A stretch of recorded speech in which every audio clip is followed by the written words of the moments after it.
joke was that our state flower is mildew because it rains so much. And so you might just accidentally push yourself in the wrong direction a little bit, and then it's like, I'm going to pay for it the next day. There's no guarantee whether we'll do it. But I was just like chilling, I look over and I was like, oh, hello, vagina. I was gonna keep that compass pointed, true north to what you believe. No, definitely don't go to school. Go to rock and roll school. That's kind of crazy, but I don't remember this. Me neither. But when it comes to write lyrics, I really, it's a pain in the ass for me, Wow, this is what I want to listen to during my whole life. Did you really bring that up? That was a private conversation. I hope people keep thinking that I'm really relaxed while I'm playing and do not realize when I'm playing the difficult parts of the song. Those things are always interesting just because I'm so scattered. Polka metal can be interesting. Polka metal, yeah. I like it. It's a microphone. What am I supposed to do with this? I'm not sure. I don't remember. I know who to sue. Yeah. It was that being told I can't and I shouldn't made me want to do it. And I'm really hopeful that that's not possible. I want to be in their presence, so I conduct my life in a way that I hope that they want to be in my presence as well.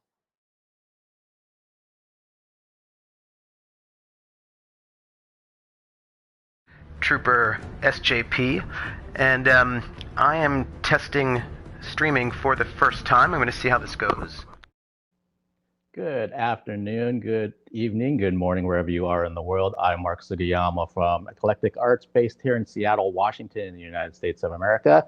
And thank you so much for joining me on this Monday, the 14th of June, 2021. It's a very busy and I don't know if it's exciting, but it's a busy week for me. It also happens to be my birthday week. For those that were part of the Alice tour last year, you knew that we ended actually a day before my birthday with the first leg. Just some quick housekeeping as always. I have 6 live streams scheduled right now. Tomorrow at 10 a.m. Pacific Daylight Time, we're going to be going to Sweden for some black metal with Night Crown. And then at noon, this is new on the schedule. I haven't even managed to put this on my socials yet. I have the director of Baby, which is a really interesting film from Spain. And the director is going to be joining me.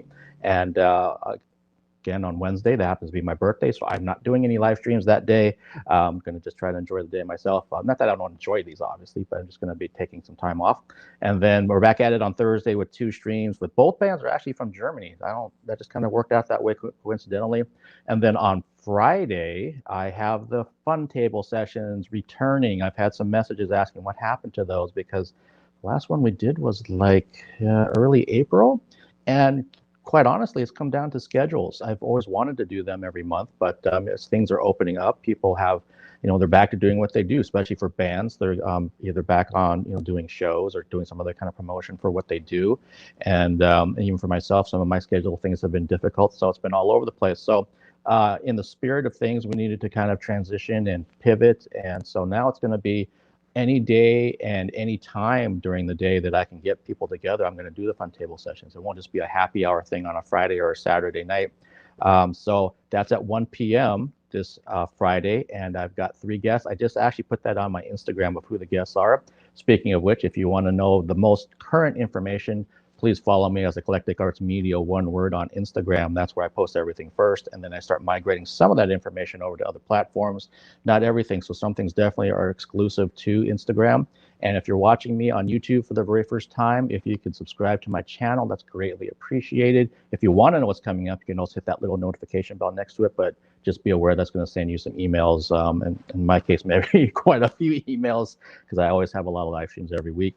And if you're on the Twitch side of things, if you could follow me over there as Eclectic Arts, that's greatly appreciated as well. That's where I started with Alice. This whole thing started on Twitch. So I'm always going to be a part of the Twitch community as much as I can. And yeah, so there's just a really busy week coming up. There's things coming up next week. People know that I'm still involved with the Tribeca Film Festival this week. So we're just watching films last night. So I got reviews to do. Just finished up with the Seattle Opera, Pacific Northwest Ballet, just finished their digital season. And I'm just extremely grateful that for all the guests who've taken the time to talk with me about their respective disciplines and what they do.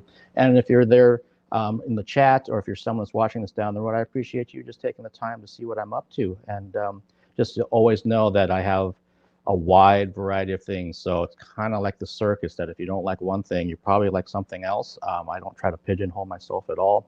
And anytime I find something that's either mildly curious to me, all the way to uber fanboy geek, that's what I'm interested in, everything in between. So I can't wait to start with my interview today to kick off this week on Monday. And hopefully you're having a good Monday wherever you are in the world. I reviewed a documentary filmed during the Milwaukee Film Festival about jazz musician Billy Tipton. So this is all true.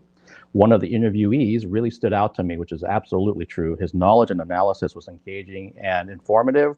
Through the power of social media, I am thrilled that we got connected to schedule this interview live stream. Please welcome to the Eclectic Arts Virtual Studio, Associate Professor of Music at Tufts University, Dr. Stephan Pennington. Hello, and thank you for having me. Thank you so much, Dr. Pennington. I appreciate you taking the time. How are you over there?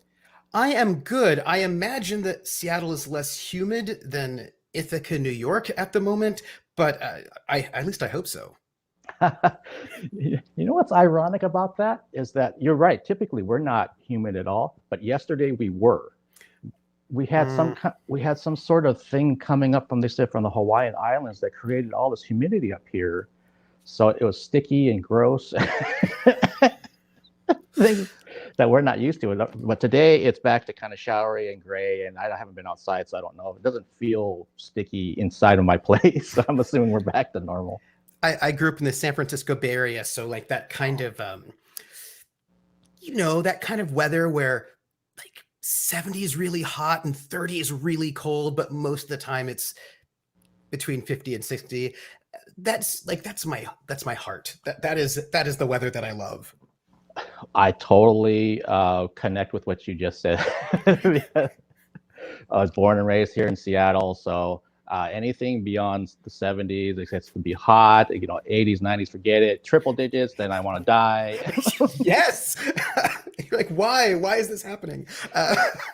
Yeah, absolutely. I love the fact that we have the change of seasons here, and we like, any true Seattleite would tell you, we like mild weather. That's what we're used to around here. So we can't deal with the snow when it comes.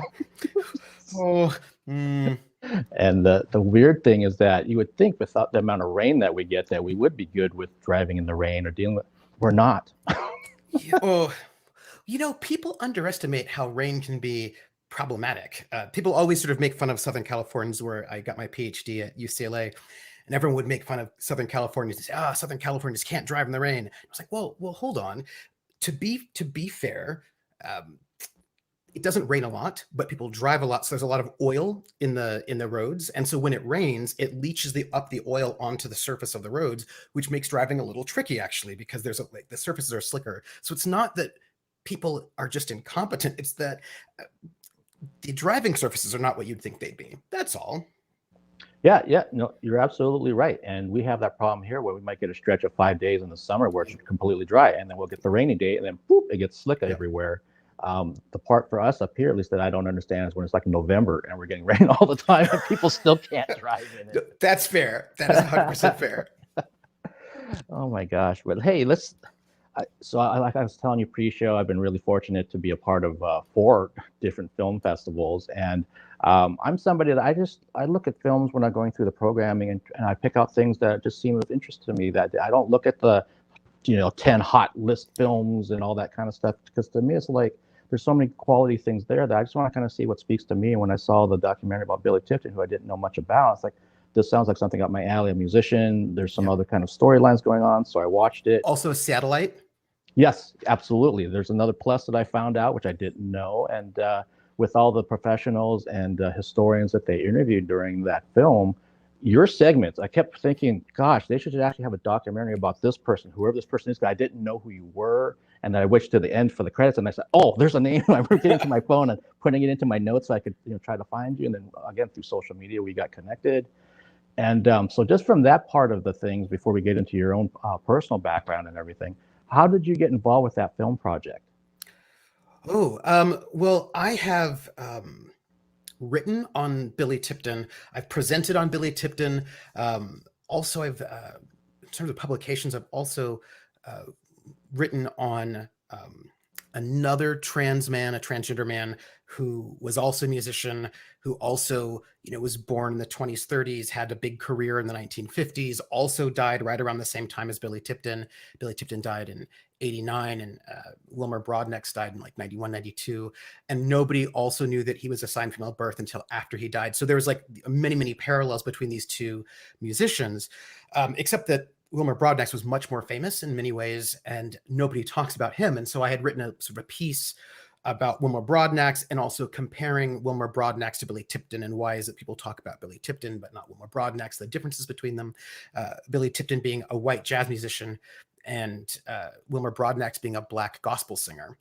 And so I was just talking about that, and Aisling Chin-Yi, who was one of the directors and writers of the documentary, somehow found my sort of obscure academic work and said, "We would like to have you on this documentary." And I said, "Okay, let me get a sense of who you are," because I have a history with the media. I've been interviewed before, or some people have interviewed me, some people have wanted to interview me, and I said no.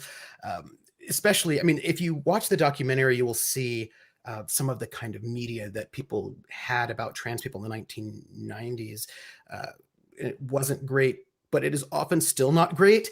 And whenever people want to interview you, you have to be a little bit careful that you're not walking into something that's going to be a little bit Maury Povich or something. Mm-hmm. And so whenever I'm going to be interviewed, at least until more recently especially, I always wanted to sort of get a sense of what they're like, if they want something sensationalist. And she was wonderful, and I had a really great feeling about her. And so I said, yes, I will definitely do this documentary. And that's how my journey with them started. And then, of course, I got to meet all the rest of the crew, which was wonderful. Okay, that's great. And you bring up a really valid point. I've been, when was that, 2005, I'd worked as a model photographer for about 10 years. And certain folks in different demographics, depending on who I reached out to, it could be Gothic folks, it could be trans, it could be just anything really, that they're a little cautious. They want to kind of, who is this person? Who can I bring with me?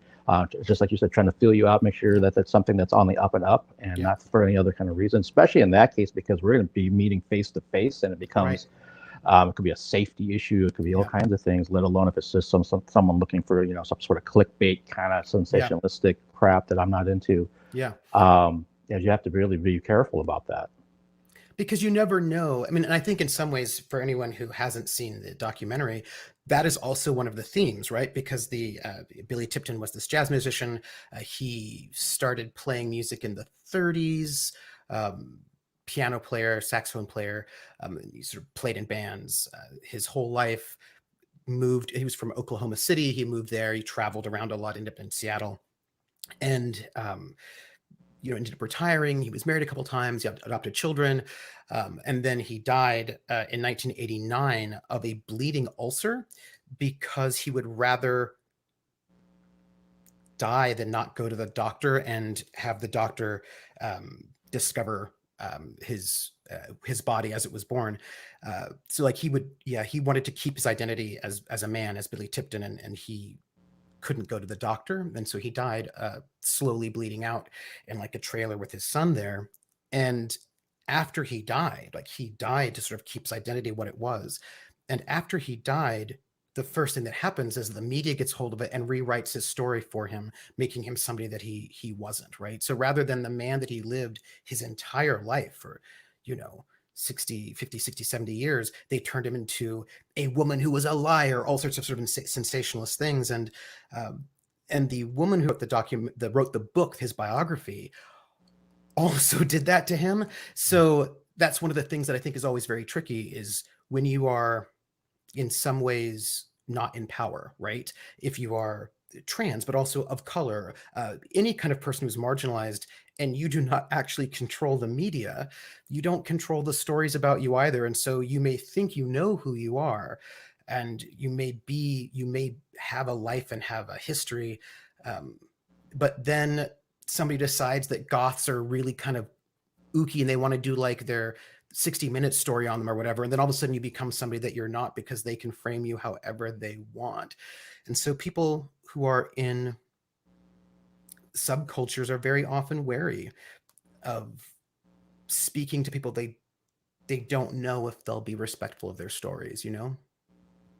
Yeah, absolutely. I can flash back to my good friend Kim, who was the first person I had who her whole life's been Gothic for sure. She and her boyfriend, who's now her husband.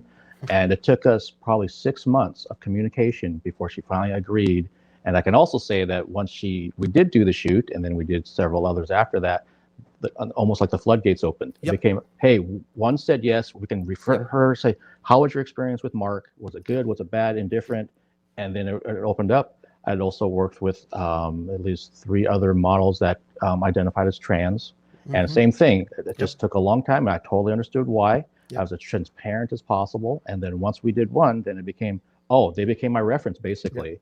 What was it like working with Mark? Was he professional? Was he this, that, and the other thing?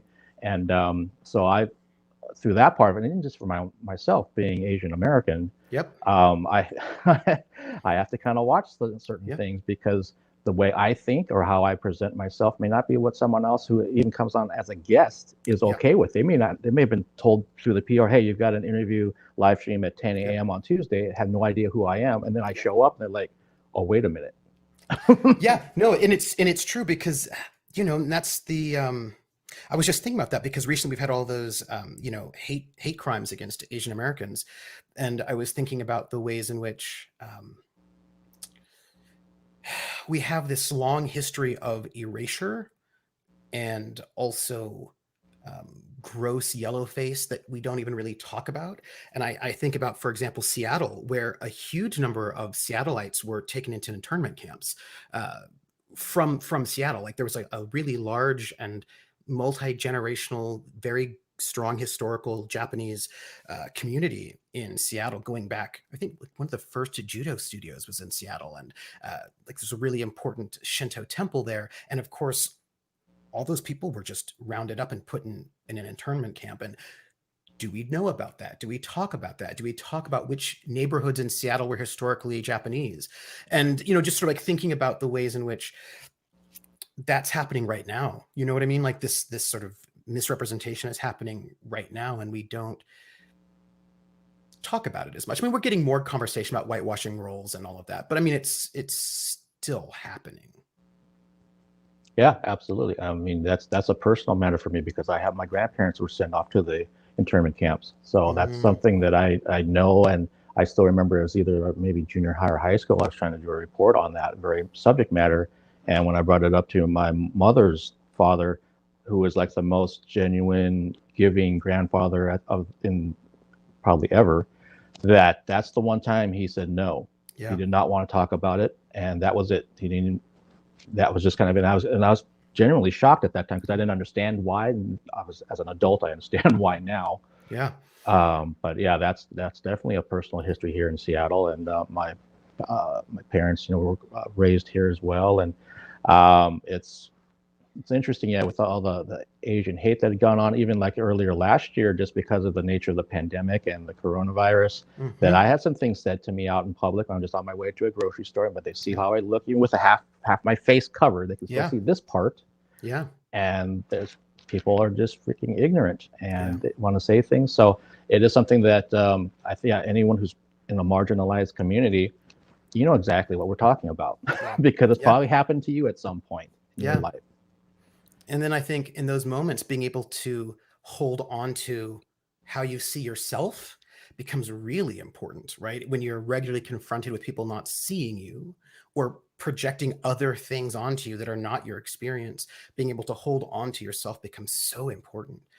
And I think, well, in some ways, that's what that documentary was about, right? The documentary was about trying to find people who are part of that community to be able to also tell those stories. And I was really happy that the people who made that documentary were themselves part of marginalized identities.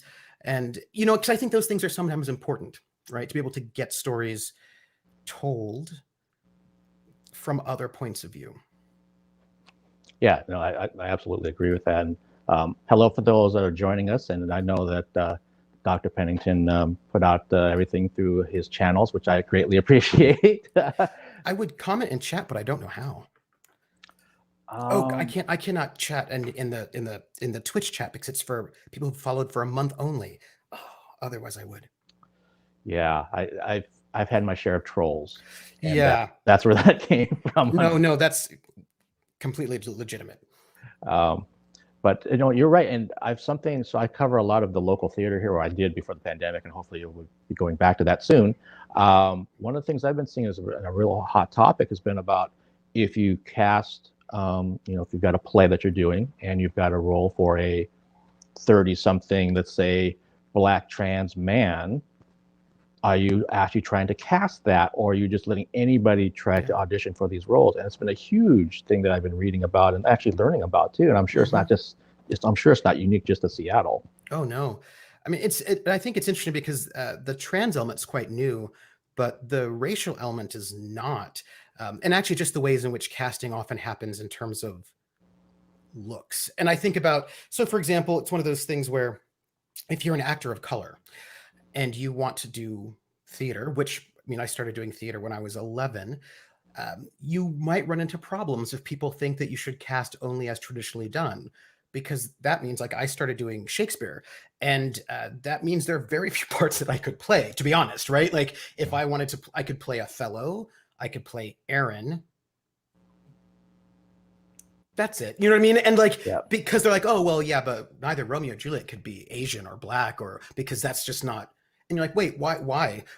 Right? Why do we have to do that? And I think about the ways in which these sorts of problems with casting have shut people out. So one of the first, Louise Rayner, I think her name is.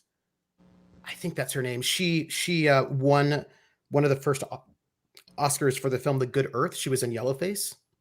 And Anna May Wong really wanted the role because she was one of the few, she was a big actor, but she was like a Chinese American woman. And she always got like Dragon Lady parts and parts that were not particularly meaty. And here was The Good Earth. She really wanted the part. It was a part for like a Chinese woman who was not a Dragon Lady. She's like, oh, I get to have this part. But they cast some white dude to play the love interest, but you could not have interracial relationships on screen, and so they had to cast a white woman so they had white leads playing Chinese people, and so just all these various ways in which people's imaginations, racist imaginations, limit casting, right? So there were long conversations about what we call like colorblind casting in theater, and theater was better about it.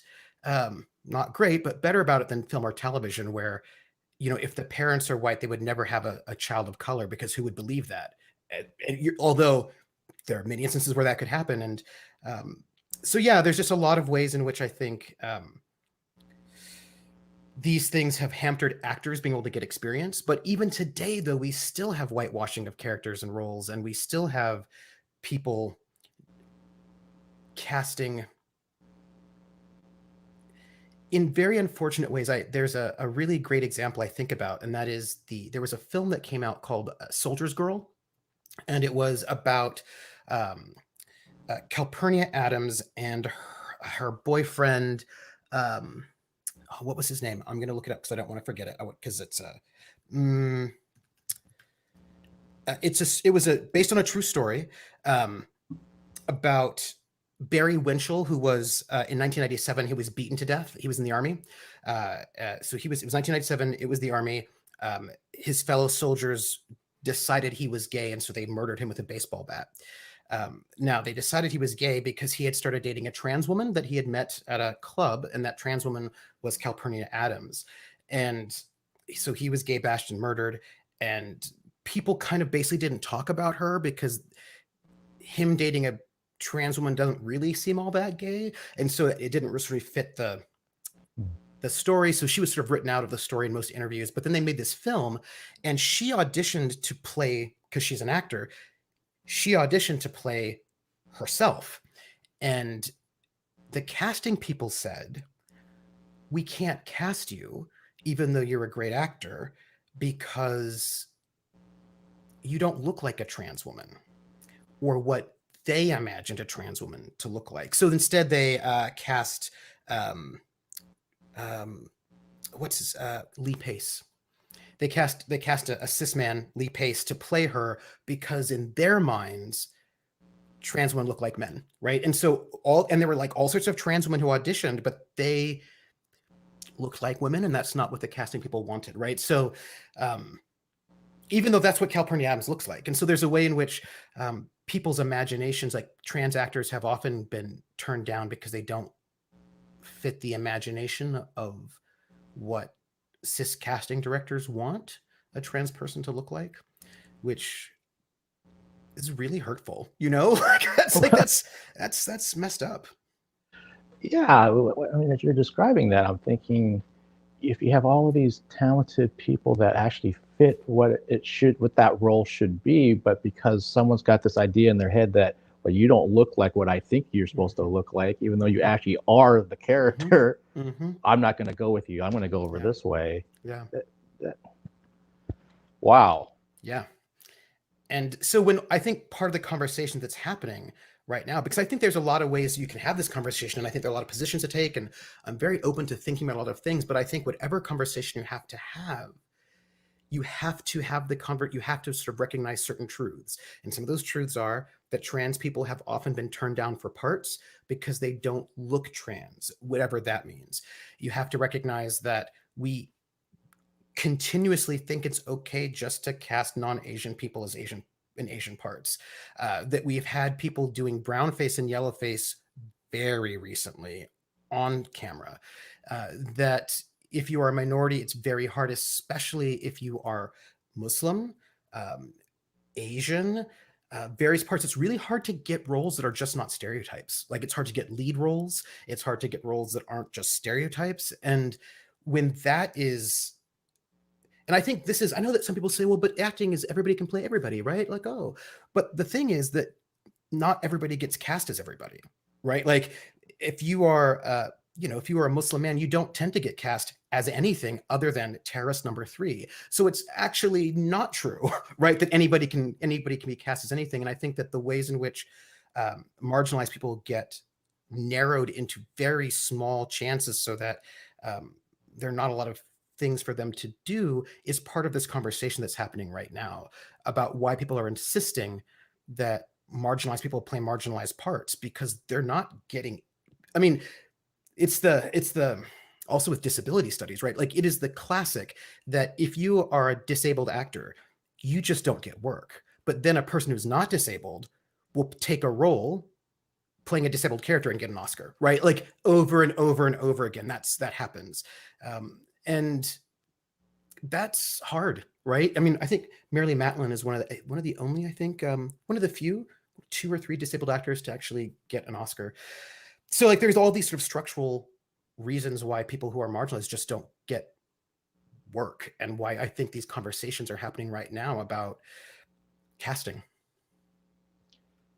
Yeah, thank you for sharing all of that. And I'm thinking right now in the news, it's the whole thing about the sitcom from Canada, Kim's Convenience, which I'm a fan of. And that show ended. The showrunners decided they wanted to move on. They didn't really tell the cast till after it was actually filmed.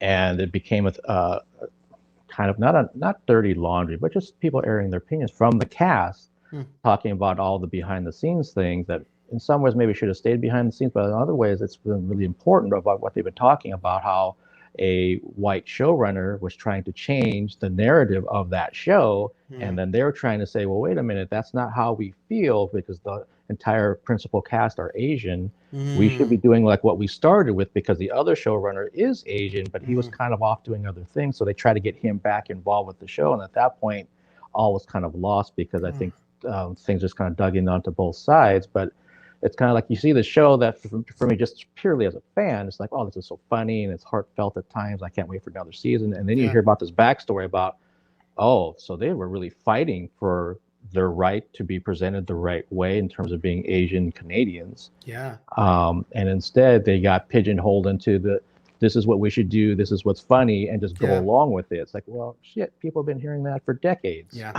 Yeah.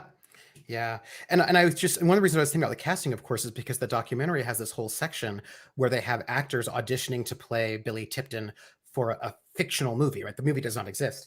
And of course, the actors they got are all different races. Billy Tipton himself was a white Midwesterner, but they had all sorts of different people acting, auditioning for the part, partly being that this is, right, to sort of in some ways modeling sort of open casting and like actually anybody could play this part, right? Like, and but these are debates that people have, right? There are debates all around the topic, but I think it's important to have them, and to sort of think about them more deeply. Yeah, for sure. And I've talked with other guests too, just for talking just in general about where things were a little over a year ago in society. And then when that crack in the earth started to open, it's like, are you going to let it seal back up the way it was? Or are you going to try to keep pushing on that crack so it becomes something else? And right. So a lot of these discussions are happening for across many different topics, and for very good reason. They've been there all along, and it's time to start doing something about them instead of just, again, going along to get along. It's like, no, people are dying. Yeah. That's the extreme of it. People are dying from that, let alone getting misrepresented and having opportunities not come their way. And people who aren't having to deal with that, they don't understand, like, well, what's your problem? It's like, well, it's easy for you to say when you've been up here on the top of the castle the entire time looking down on everybody else who are the peons in the field. Yeah. Like, no, we all want that opportunity. Yeah. Yeah. To be seen and heard, to be able to walk down the street safely, to be connected to the place, right? In the sense that I think about, is this your place? And so I teach music history, do popular music studies, and I teach popular music history, and I teach history. I teach a lot of different classes. I teach queer pop. I teach history of African American music. I teach history of rock and roll. A lot of different sort of popular cultural topics.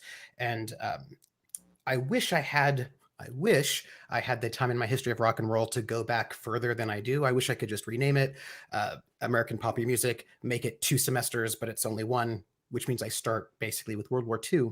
And I wish I could go back further. But partly one of the things that's important for me in that class is to cover a really wide variety of music, going back to about the late 30s, early 40s.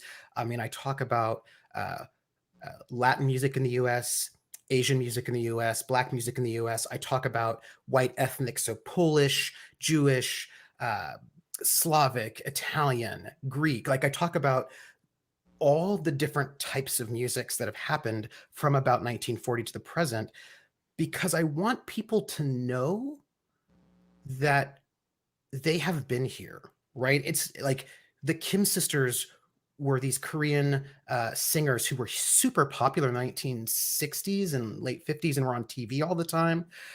But people don't even know about them anymore, right? Like, I want people to know that you didn't just show up now, that you have been here, that you have built this country, that this country is also yours. I also do Native American music. Because if we look at our media, what you learn about yourself is that you don't belong here, right? Because you're never represented at all.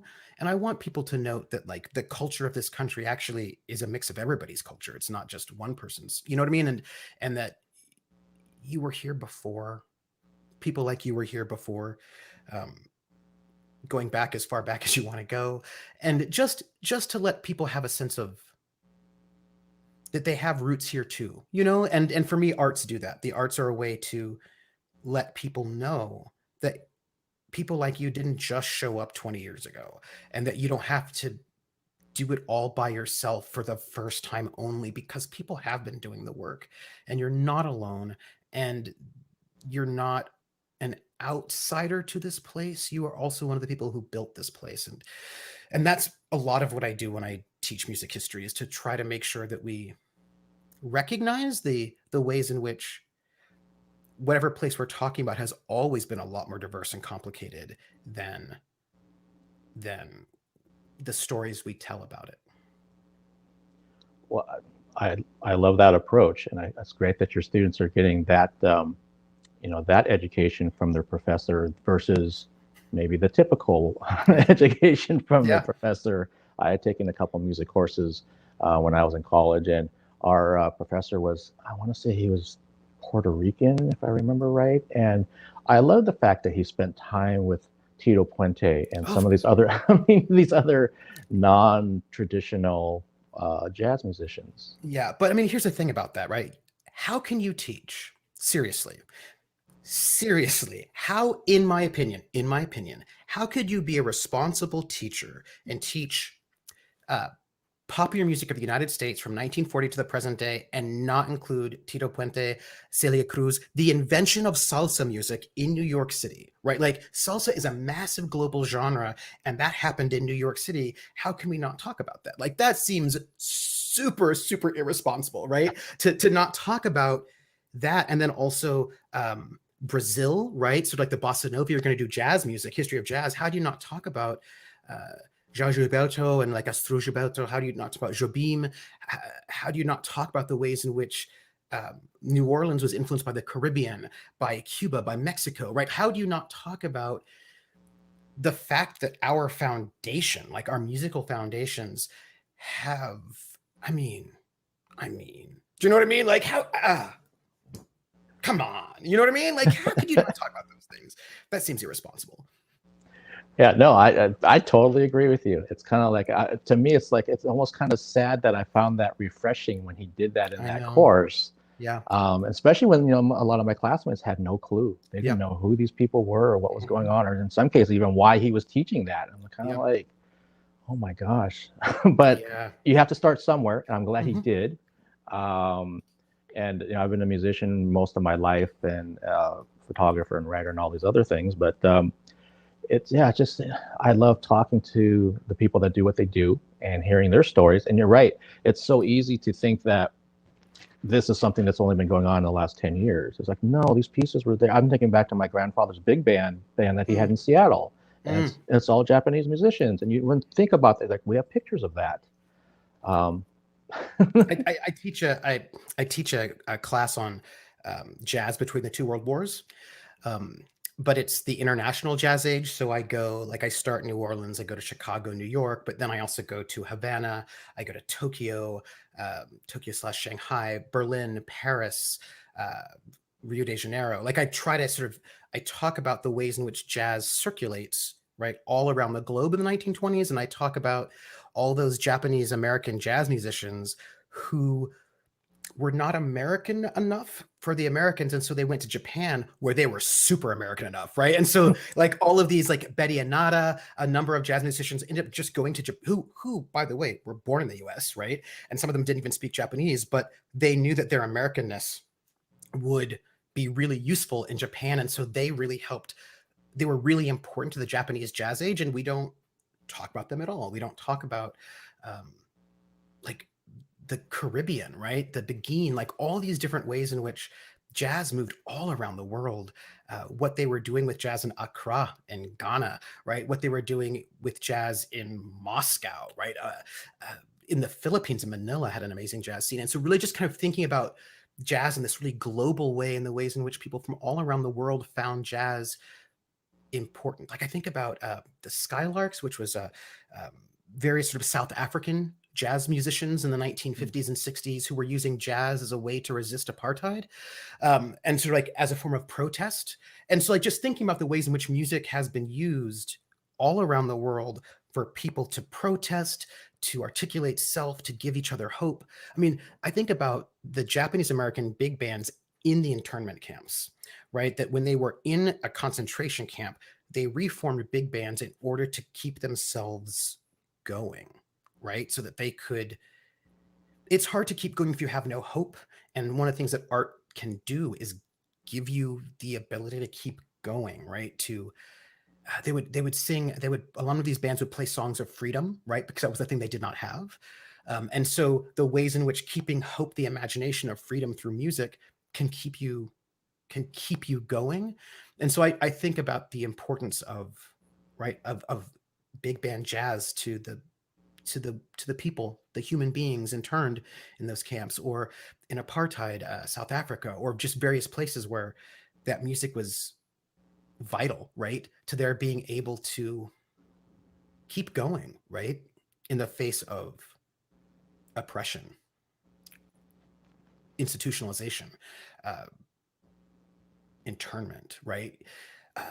Even, gosh, there was a concentration camp in Nazi Germany, run by the Nazis, called Theresienstadt, where they put all of the performers. Like if they found a performer, they would put them in this one concentration camp, including very famous performers like Kurt Geron, a number of people, Ullmann, there's a composer. And in this concentration camp, before they're going to be shipped off to Auschwitz, they created music and art and cabaret, and they made opera, and they made pieces that, you know, they didn't have anything. They had like little scraps of paper they had to smuggle this on. And in the face of death, they made art before they died. And we have found that art, right? And we have been able to see something that they had to say that they couldn't say overtly because that would not be allowed where they were. And so I always think about the enormity of art. And I know that we live in a time and a place where people devalue art and they devalue artists, right? Nobody wants to pay for their music. Nobody thinks that art is important. You need to learn, you know, math or whatever, although there's a lot of math in art. Photography, all those things are not just, they're not luxuries, you know? I don't think art is a luxury. I think that art is one of the things that makes us human, and it is vitally important. And if we, and I've always said this, people ask me, well, why do you teach music? And I said, well, because when it comes to history, and you go back, there are many people whose history is not recorded in the books because they were not in charge of those books. Sometimes they couldn't read or write, or nobody let them, but they could make art. So if I want to know what marginalized people were thinking, I can often find that in dance, in music, in painting, in the arts. And so for me, art gives us access to people who we often have not listened to otherwise. It's a way to sort of correct the historical record by going back to the kinds of arts that people who were not kings and generals and had access to. And so that's always been very, very important to me, as also a musician, right? Like I have a history as a musician and an actor, and I always think about that, right? That maybe I'm not going to write a history book, although now I'm a professor, so maybe I will actually. But before I didn't think I'd be able to write a history book, but I could write art, you know? Yeah, no, that's I love what you shared with everybody right now, because you're right that art's always been that piece that, regardless of what you knew or what your education was or what your social standing was, you could always express that. You might have to do it, you know, under the table. You might have to do it in the corner, but you could still do it. Yeah. And the fact that folks like yourself are trying to let people know about that, and that there's this huge, rich history of these other points of view and other expressions, they're there. We just have to find and start digging them out and making other people in the mainstream aware of that. You know, it's not just this, it's all of this huge piece there, and we're going to get pieces as we go along and keep chipping away at it and making it relevant and making sure people are understanding that it's not just this little silo that you're used to, or maybe what you were taught in school. There's lots of different things that are there, and there's really, you know, scratching the very tip of the surface. There's so much more underneath that to find. And Stephan, I mean, you've shared so much incredible information so far, and this might take like another hour, but how did you get involved with music, with theater, how did you get involved with the arts personally? Oh, yeah. Well, that's interesting. I think like most, well, I don't know. I can't say I statements. I, you know, drew as a kid always, you know, was always sort of really thoughtful, very rambunctious. And when I was in 5th grade, we had a substitute teacher in elementary school. That was it. There's a substitute teacher in elementary school who had just like seen me in class, whatever. And she happened to be connected to a brand new theater company that was being formed in San Francisco for youth. It was like a semi-professional theater company that would pay the adults and not pay the children. And they were doing sort of children's theater. And she remembered me, and she got in contact with my parents, and she said, I think your kid would be really good to audition for this theater company. So I did. And so I started doing theater when I was about 11, musicals and regular plays.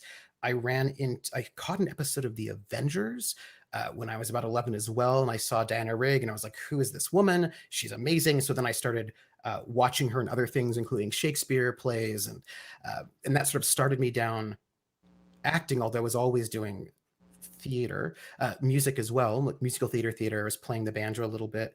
And when I joined the Army, I had plans to go to the Royal Academy of Dramatic Art, study Shakespeare, go to the Royal Shakespeare Company. I really wanted to do theater full time. And so I joined the Army so that I could afford to go to college because I did not have money. But while I was there, I found two things happening. One, I was in the last 2 years before Don't Ask, Don't Tell, and the first 2 years of Don't Ask, Don't Tell. And that was a very bad time. It was not great. And I found that I had to spend all of my time acting, which I had very good skills for. So I was very good at it. So that was great, but that was tiring. And I happened to get into a band, an Army band. Like the Army has these things called soldier shows, and they are pop rock bands that tour military bases to entertain the troops, and made up of soldiers. And I auditioned, and I was like, somebody said, oh, you should audition for this. And I was like, well, yeah, but I'm not really a musician. I'm an actor who can act like I'm a musician. And they're like, yeah, audition anyway. And I got in. And so I did a lot of music. And what was great about it was that I got to pick what songs I wanted to sing. I got to sing them how I wanted to sing them. And I could sing songs that allowed me to say things that I was not able to say regularly because I had to act all the time. Because, at that time, you'd have undercover police officers trying to find you and get you put in prison if you were queer. Like, it was just, it was a bad time. And so music became the space where actually I could articulate myself in a way that theater would not allow me to do. And I still continue to do theater here and then, but I moved a lot more strongly into music as a place of more agency and personal agency. And I ended up not going to the Royal Academy of Dramatic Art, but going to a small liberal arts college back in California so that I could study music. And in the process of studying music, one of my professors said, hey, have you ever thought about getting a PhD? And I said, no, why would I do that? And also, I could never afford that. That's a lot of money. And she said, it isn't actually, because, and by the way, if anybody's watching this and doesn't know this, really good top of the line PhD programs will pay you. You won't pay them. And I was like, oh, really? Huh.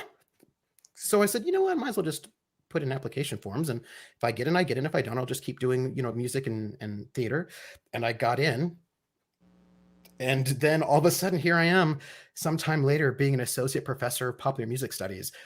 It's all a little odd, but that's how I got there. Yeah.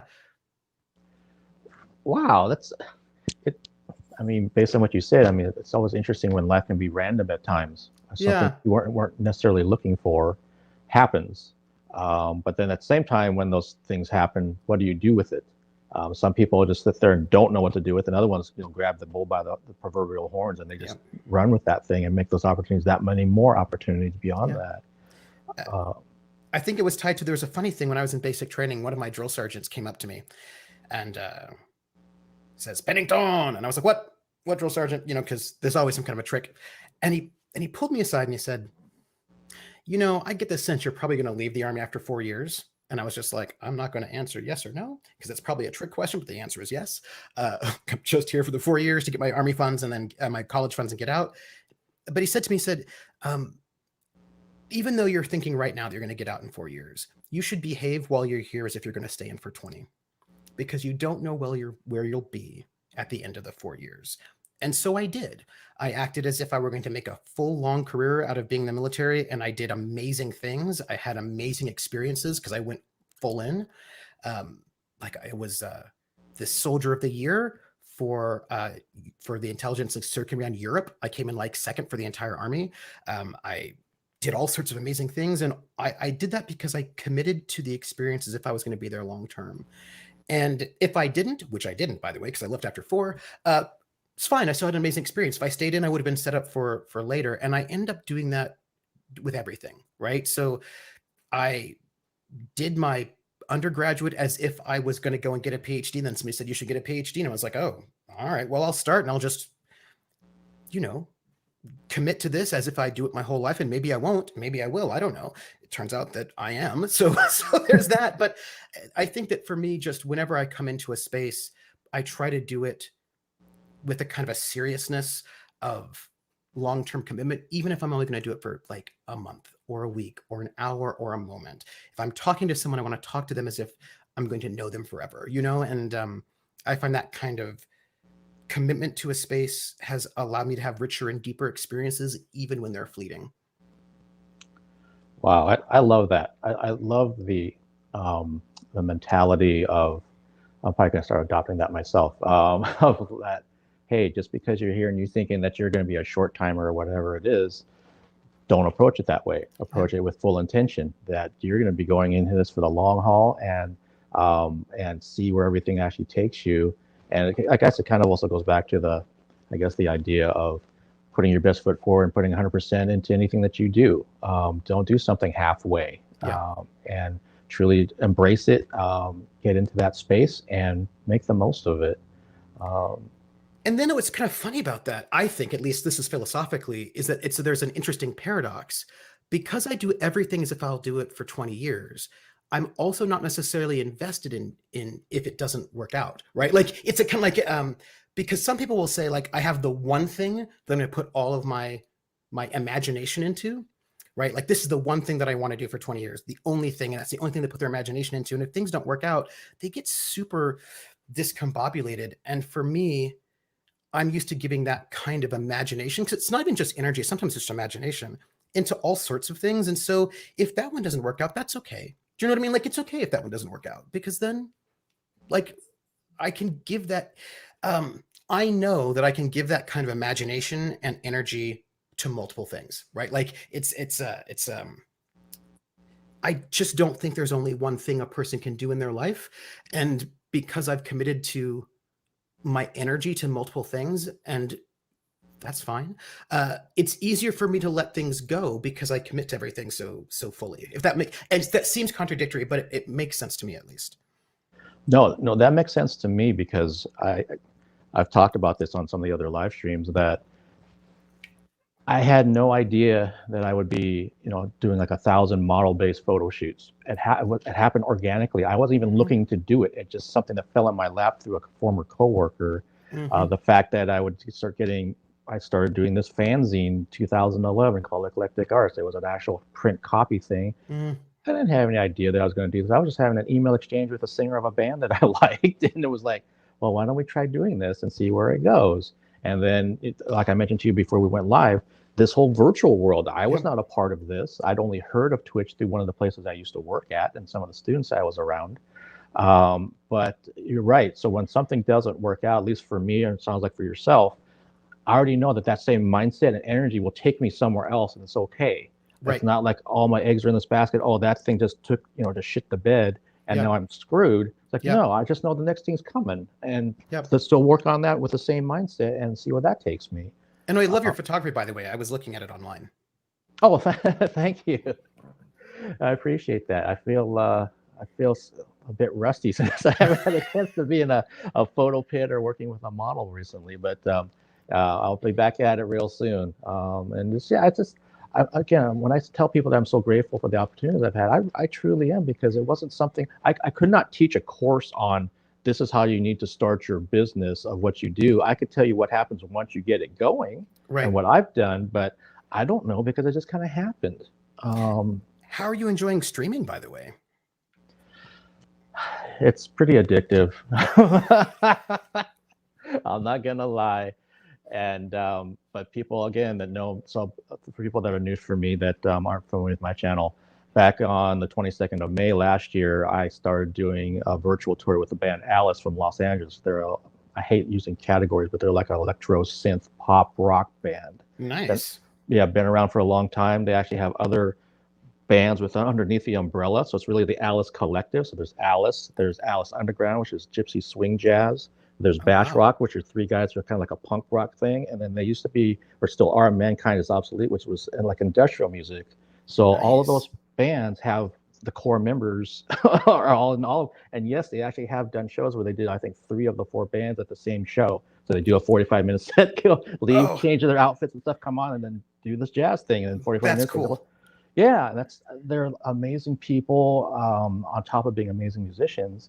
But they're the ones that invited me to do their virtual tour, open up for 30 minutes. It's like I was an opening band on a brick and mortar in-person tour. And I was mortified. I didn't know.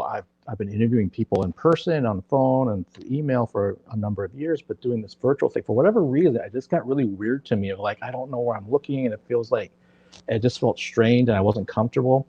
And if you go back and you can look at my YouTube channel later when we're done with this, people, that you look at the first ones from May 22nd, 23rd, 24th, you can see how uncomfortable I was. I think the interviews were still okay because I had done my research like I always do, and I think it was conversational enough. But from my end, I'm like, my voice was actually higher. You can hear it, getting up here because I'm so nervous. It's a defense mechanism. It makes you seem less threatening, right? So you pitch your voice up because you seem less threatening. Yeah, it's crazy. It wasn't until about maybe the 4th or 5th live stream that I did that I started to feel comfortable. And I also kind of realized I just need to be myself. That's probably the best piece of advice I wish someone had given me before I started, because I tried to be something that was like a host. I was trying to be like something like a late night talk show host, incorporate that to what I do. And I this just isn't me. And then when I started making self-deprecating remarks about like not having hair or things like that, that's when it's like, you don't need hair. Come on, you're more aerodynamic. I'm just saying. Just, exactly. And when there was some levity and some smiles and just kind of me talking about things, that's when it seemed like it started to click. And I was fortunate enough to do, we did 3 legs of that tour. So it was 59 shows. Wow. Yeah. And then in between, I started doing my own through this platform, and I've just kept it going. Like I've mentioned, this is this year number 102. Wow. For 2021? Yes. Wow. That's amazing. Thank you. You're only halfway through the year and you have 100 and that's really good. Yeah. I again, when I kind of put my mind to it, my intention, it's like, and I really thoroughly enjoy it. Obviously, otherwise I wouldn't do it. I just keep pushing hard on things, and it's been such an amazing time that I can talk to someone like yourself, people that literally from maybe 30 different countries from around the world, from all different disciplines, groups of people. I did this one interview live stream where I had 5 directors from 5 different countries and 5 different time zones all at the same time talking about their project. Yeah, and it's just like, I get these ideas in my head. I'm kind of like, well, why not try it? What's the worst going to happen? It just doesn't happen. So let's see if we can get these people together. Yeah. And it's been, especially, as things open up now, it's a little bit different. But like when we were in the heart of the pandemic last year, it was a golden opportunity because unfortunately, people were at home. They couldn't be on set, filming something. They couldn't be on a stage. So if I reached out to them or through a publicist and say, would you be interested in doing this half-hour interview on this tour? They actually had time for the most part. I understood if they weren't interested because of the stress of the chaos of what was going on. I totally understand that part. But if they're like, yeah, Mark, let's do this. And I'd say, well, would this day work for you? And they're like, Mark, any day works for me. I'm sitting here in my pajamas at 3 p.m. eating ice cream. It doesn't matter. Yeah. But I hope that we will take, look, being in lockdown for a year, because I was very good about it, right, is disorienting in certain ways and it makes time strange. But there are also things that happen. A lot of people who are housebound for various reasons have been able to participate in society in new ways because our society is now opening up space for that. And I hope that we will find ways to take some of the things that we have developed over this last year and incorporate them into society moving forward so that there's more accessibility for people. Just like finding ways in which to get something out of what we've developed in this trying time. Yeah, I agree with that. I've talked about this actually fairly recently about, I think everyone's had time to reflect about what's important to them, things that maybe they want to add to their life and things they want to take away from their life, things that are toxic. And then the proof's going to come, actually about now into the fall and into even next year of like, so what were you thinking about? And then what are you actually doing to put that into action? Or are you just going to just comfortably slip back to 2019 of what you were doing? Right. The hard part's coming. Yeah. And I'm really excited to see how we will emerge. I mean, look, the last time this happened, I'm just going to say, we got the 1920s and that was pretty exciting. So, and we are coming back into the 1920s, actually, right? Because the big Spanish influenza, right, of like 1919, 1918, that sort of ended World War I. Then we got the 1920s. So like maybe the 2020s is going to be like the new roaring 20s and it'll be amazing. I hope that we have some really good dancing and awesome revolutionary music and sort of cultural upheaval in really positive and interesting ways. That would be awesome. If we could come out of this pandemic, like people came out of that pandemic, and have an amazing decade of social change, that would be amazing, right? Like women got the vote, right? I mean, like all the kind of amazing things that would be cool. Yeah. We don't need the 30s though. We don't need that to return. We don't need any of that. But like, I'd like a good echo of the 1920s in a way that involves all this sort of amazing social justice work and new ways of thinking about society. That would be pretty cool. It would be, and I hope that's where we're headed to. That we get a chance to have the newer version of what the 20s were like in the 1920s, and yeah, but a better one, like a one that is relevant to us now. You know what I mean? Like we don't. I don't have nostalgia in that way because the past is never really great for anybody who looks like us. So, but you know what I mean? Like a new version of it. Yeah. Yeah, absolutely. The 2021, 2022 version of it. And you brought up a really good point that I never really thought about for people during this, this trying time during the pandemic that maybe are housebound or perhaps just extremely introverted or something of that nature, that they got this platform virtually to really partake in anything that they choose to. There is too many things to be, to pick from on any given Friday, Saturday night. What are you going to watch? Who are you going to chat with? Or I know I've met a lot of people that I have not met yet in person through this platform. So that's been amazing. Strong supporters. There was an amazing play over in Seattle. They were doing Sex by Mae West. And I have long wanted to see Sex by Mae West, the play. Sex, because Mae West is amazing. I think that she's a super fascinating figure, and a theater company in Seattle put on the show. And normally I would, of course, being on the East Coast or actually just anywhere not in Seattle, would never have been able to see it. But because of this moment, they put it online. So I was able to get tickets. I was able to watch the show, and it was done live. And so there have been really amazing concerts I've seen. There's a way in which people who cannot leave their house for whatever reason, because we were in this moment, we're able to, people in the arts have rethought how they presented things. And look, let's be fair, not the rights holding organizations have not really caught up yet. So there are some trickinesses. I think the reason why they could do Sex is because that's in the public domain. And I wanted to do a theater piece on Twitch, but unfortunately, rights holders don't really understand Twitch yet. Everything's like, what I mean? The ways in which they deal with rights for art is not caught up to streaming, which is unfortunate. But we are seeing people finding ways to do art online that does make it accessible to people who cannot otherwise go. And I mean, growing up on the West Coast, I've always been irritated that like Broadway holds some kind of weird, I don't know, monopoly on various things. I was like, well, I'm not going to go to New York. Like, I want to see good theater. Do you know what I mean? And of course you can, but see things on tour and whatnot. But like, I think that the fact that people are putting live things online now is pretty great. And I hope we can continue to have live concerts and live shows. And yes, it's not the same as being in person, but that not the same doesn't mean worse. It just means different. Yeah, very well said. I mean, I can think right now, I would not be able to have participated in Tribeca. I have the virtual part of it because they went hybrid. Yeah.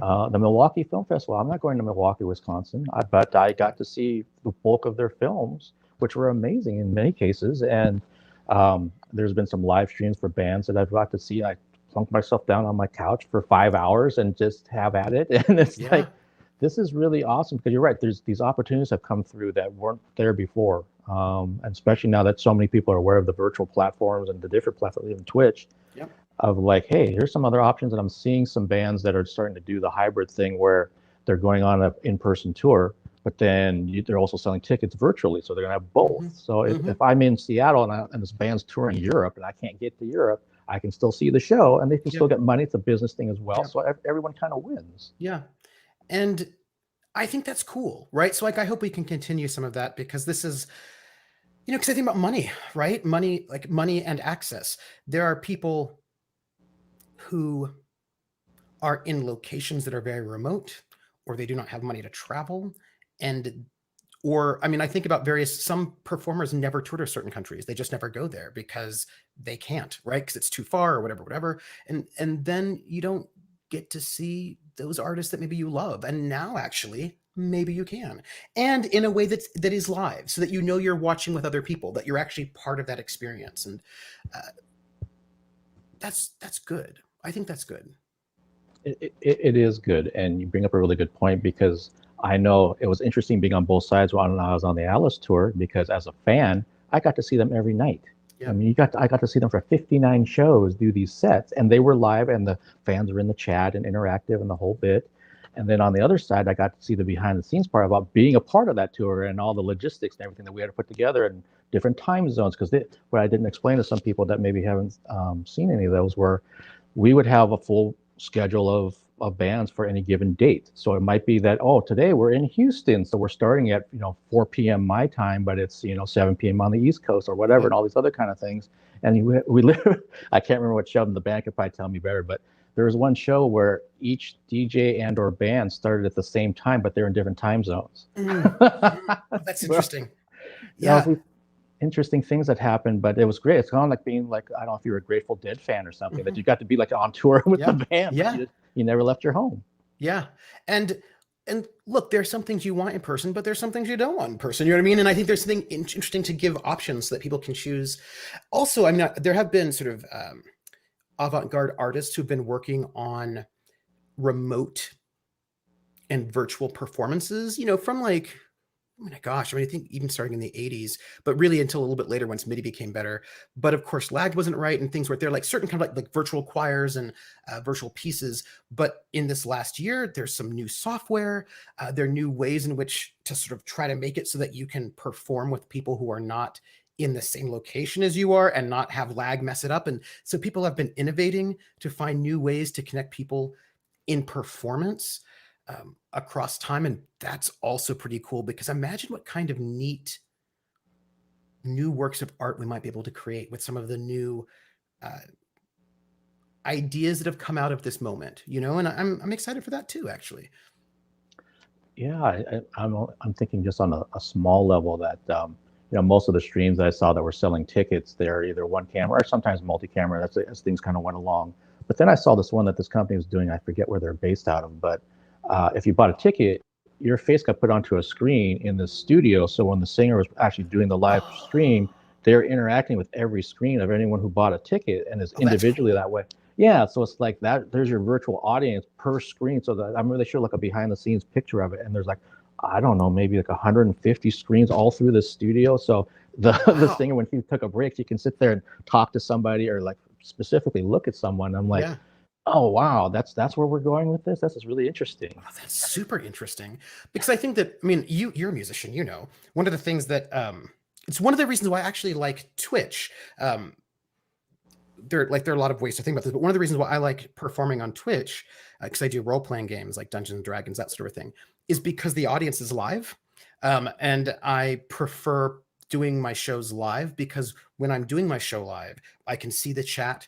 I can see, like, when you're doing something live, one of the things about live performance, because I've done mostly theater and live music, but I have done a little bit of television, and there's an energy you get from the audience. you know? And you know when it's a bad audience, that also will impact you. But like when you have a good audience, it really, really changes the performance and impacts the performance. It's like I used to do a lot of swing dancing, and there was a band that I loved, Steve Lucky and the Rumba Bums, featuring Miss Carmen Get It. And they were one of these neo swing bands. And what was great about them is they were also dancers. They knew how to dance. And so when they were playing, for me, they were like one of the perfect dance bands, because when they played, they paid attention to the dancers, and playing was a relationship between us and them, right? They would see how we were dancing and they would play to support our dancing. And then we would dance with the music they gave us, right? It was a really nice symbiotic relationship. And I always feel like the best dance bands or DJs, right, are doing that. And so being able to have that relationship with the audience and to sort of have that symbiosis and relationship is something I think is really, really valuable. So the question becomes, how can you do that in a virtual environment? How can you sort of create that kind of charge that you get from a live show? And for me, Twitch was really good because I would get chat. So I actually am having a live interaction much better than like pre-recorded. I don't like that as much because I'm not having that interaction. But I'm seeing the ways in which people are trying to figure out how to have those performances wherein you still get to have that connection to the audience, even if the audience is not physically in the same space as you are. Yeah. Everything you said, I totally relate to. And I can think about streams where I'll look before I'm going to even start. And there was one of them in particular last summer where there's like 200 people waiting. Wow. And they're already in the chat and they're speaking Spanish and everything else. And I'm kind of like, oh, geez. It's amazing. And it was just like, it's that whole anticipation of like, they can't wait for the band to come on. And that also means that hopefully I have done my homework, which in that case I had done. So I was ready to go. And it was one of the best streams I had done. But at the same time, it's just nice kind of being able to interact with somebody in real time. If they ask a question, like with my fun table this Friday, if someone comes on and wants to know something about one of the guests, they can actually ask them. And to them, I mean, that's a really unique thing when you can actually have a couple questions even, and you could be halfway around the world away from this person. Sometimes people ask me questions, and I'm used to it now, but initially I'm kind of like, oh, you want to know something about me? And so that's interesting. And I'm also curious too, because I know like you started this virtual stuff before I did, and I showed that real small clip of the first one from YouTube. 4 years ago, I think. Yeah. So did you just stumble onto Twitch and decide to do it, or someone else was already had a channel and you decided to try it for gaming? Oh, it was that migration from YouTube, right? I'd found Felicia Day, who was on Buffy the Vampire Slayer, and she did a web series on YouTube called The Guild, which was basically her working through her World of Warcraft addiction. And I was like playing World of Warcraft. So I watched it. And then she set up a YouTube channel called Geek and Sundry, where she had a couple different videos. And then she moved to Twitch, which I'd never really heard of before. So I followed her to Twitch and I started watching the stuff on that channel. And then 6 years ago, Critical Role debuted, which was this sort of big Dungeons and Dragons show with a bunch of famous voice actors, or famous if you're into voice actors. And I watched that, of course. And then I started watching other RPG shows, because while I played video games, I wasn't watching people play video games. I was watching people play Dungeons and Dragons. And one of the shows was Hyper RPG, was another channel, and they were up in Seattle. And I was watching them doing cyberpunk and Shadowrun. And the GM was a woman named Random Tuesday, who was great, and I became part of the community. I was a moderator doing this kind of stuff. And I remember thinking, I would love to do this, but I don't think I can do it because I'm a teacher. Like, I don't know if it'd be appropriate. Like, I don't know. She was a teacher though, and she was an elementary school teacher, middle school, elementary school. And I was like, wait a minute, if she can do this, right, and it's okay, as a university professor, I certainly can do this. Like, no one's gonna fire me if I do Twitch, right? And so I was inspired by Random Tuesday, seeing another teacher stream and seeing that it was okay. And I was like, oh, I can do this. And so I started with video games, and I slowly got to the space where I started doing role-playing games. And it's been like 4 great years of some of the most amazing games I've ever played, meeting amazing new people. And just like, it's been, and look, let's be real upfront. I'm going to be super upfront. When I started, it was right after I got tenure, and the tenure process is terrible because you can always be working. Like with tenure, you just have to like get as much work done as possible. And so it was just a lot of work. And after I got tenure, I thought to myself, I have not had time off in years, and I've not done anything for me. And so streaming was actually initially a way for me to force myself to play games. That's how it started. I was like, if I schedule playing games, then I know I'm going to play video games. I will play video games for 3 hours once a week. And so it was a way for me to make sure that I actually did something nice for myself. And because, you know, if you have viewers there, then you've got to be there. So I have to do nice things for myself. So it was like it was something I wanted to do. And it was also a way for me to sort of enforce time off, if that makes any sense. Yeah, it's like you told yourself, I'm going to have fun, and this is when I'm going to do it. Right, and people will hold me accountable, because otherwise it's pretty easy to be like, oh, I'd like to play video games or do something fun, but I should probably go and read another book on, you know, jazz in like the 1930s, and I'll just do that instead. And so having accountability buddies who are my viewers make sure that I actually do have fun has been very useful. That's what I will say. Okay, well, and I'm curious, nowadays, do you have, so what is your schedule? Are you doing it once a week, or when you can find time, when you have fun? Well,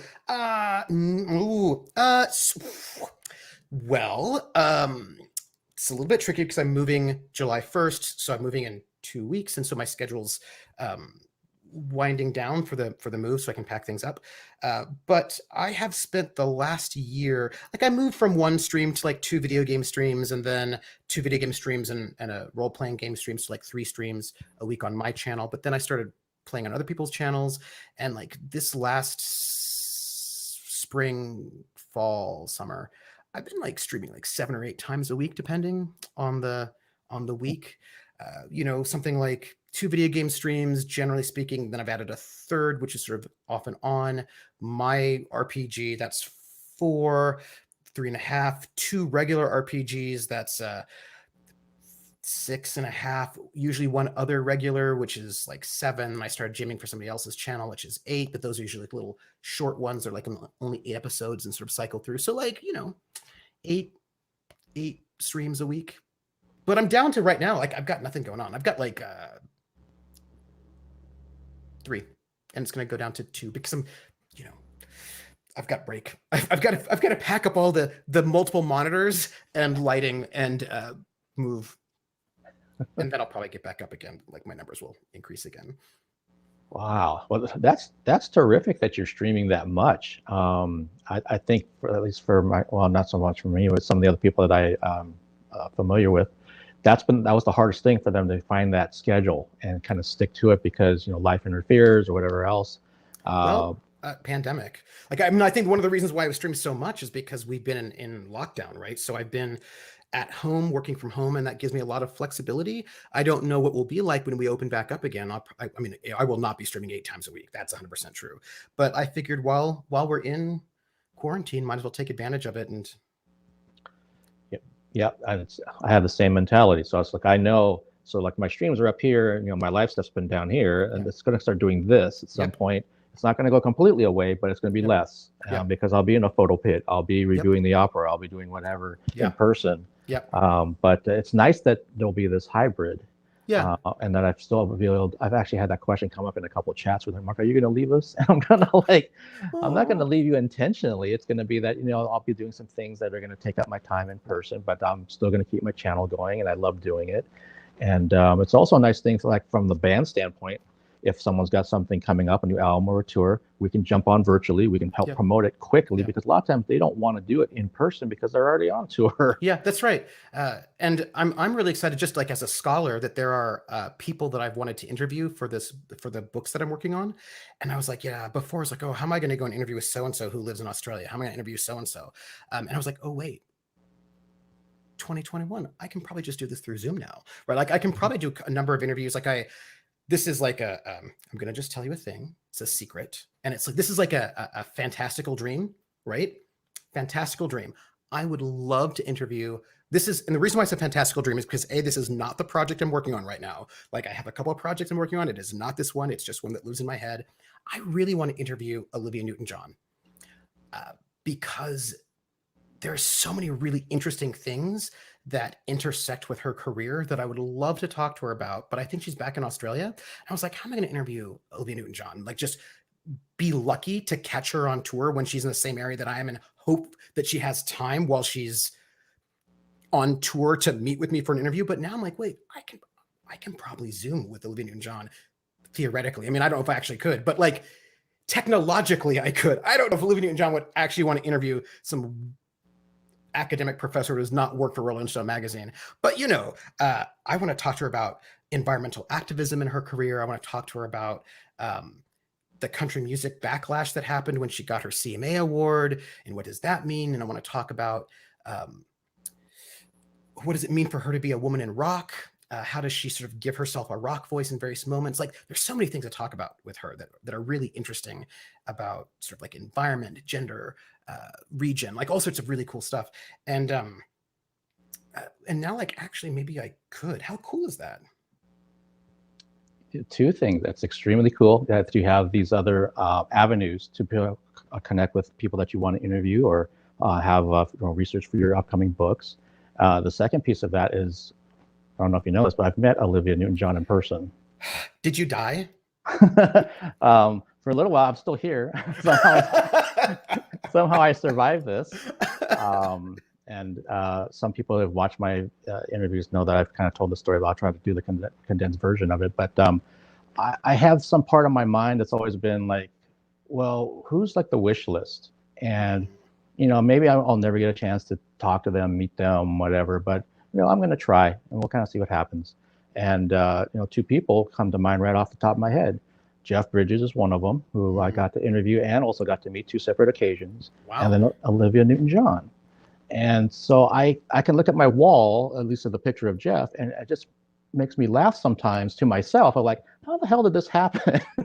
And same thing with Olivia Newton-John. And I stayed after it in terms of her publicist and manager for a while, kind of like trying to stay on the radar. And it took months to actually happen. Mm-hmm. But then I saw the opportunity when she was going to be here performing a concert with 2 of her close friends. And I still didn't think that was going to be any, that's not a green light to, okay, Mark, now you're going to be able to do this. And it was like, I didn't even push the interview angle. I was just hoping that I get a chance just to meet her and just kind of thank her for the music and everything she's done over the years.